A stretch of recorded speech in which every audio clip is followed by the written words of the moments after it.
Alors, une journée au CAT, elle va être rythmée par les différentes activités qu'on va proposer aux usagers. En général, le matin, on a un petit colloque pour un petit peu définir qui va faire quoi dans la journée. 2 personnes vont partir en transport chercher les usagers à la maison. Certains viennent directement par leurs propres moyens. Et puis, un petit déjeuner qui est proposé de 9h30 à 10h30.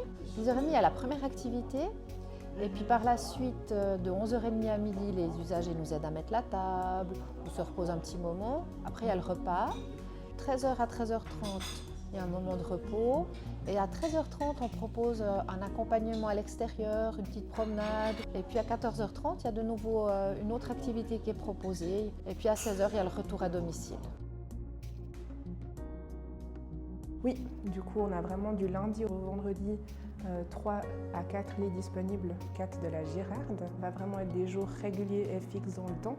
Et puis on peut aller jusqu'à de 1 nuit jusqu'à 3 nuits par semaine. Le petit groupe qui reste pour souper sera là jusqu'à 19h avec une activité vers 16h30 et le souper à 18h. On va accompagner nous jusqu'à 20h30, ensuite c'est les veilleurs qui vont prendre le relais pour la nuit.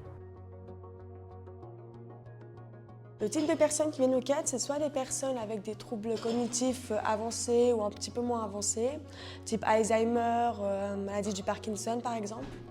Sinon, c'est des personnes assez autonomes aussi, qui ont besoin de contact social, parce qu'elles manquent de ça à la maison, ou c'est aussi pour soulager les proches aidants de ces personnes-là. Parce que voilà, on apporte justement un accompagnement qui permet qu'elles puissent passer une bonne journée ici, entourées, avoir des soins aussi.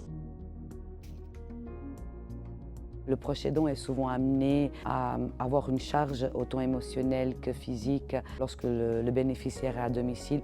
Et nous, on est là aussi pour trouver des solutions pour pouvoir les accompagner dans ce processus neurodégénératif de la maladie. Rendre les gens heureux, voilà, ils passent une journée puis ils ne voient pas le temps passer, enfin, ils rentrent chez eux puis ils sont tellement contents de la journée qu'ils sont passés au CAT. Voilà, moi ça me met du baume au cœur. Du moment qu'on est dans le domaine du social ou du médical, le fait d'aider les gens est quand même une vocation en soi. J'ai beaucoup de plaisir à être accompagnatrice de ces personnes-là. Moi, j'adore le contact social, j'adore apporter de mon aide. Ça me valorise et je trouve valorisant aussi pour eux. Donc si je fais ce travail avec les personnes en âge avancé, c'est parce que pour moi, elles m'apportent énormément au quotidien. Et c'est un accompagnement pour moi qui est important et d'aider les autres, ça m'aide à moi aussi.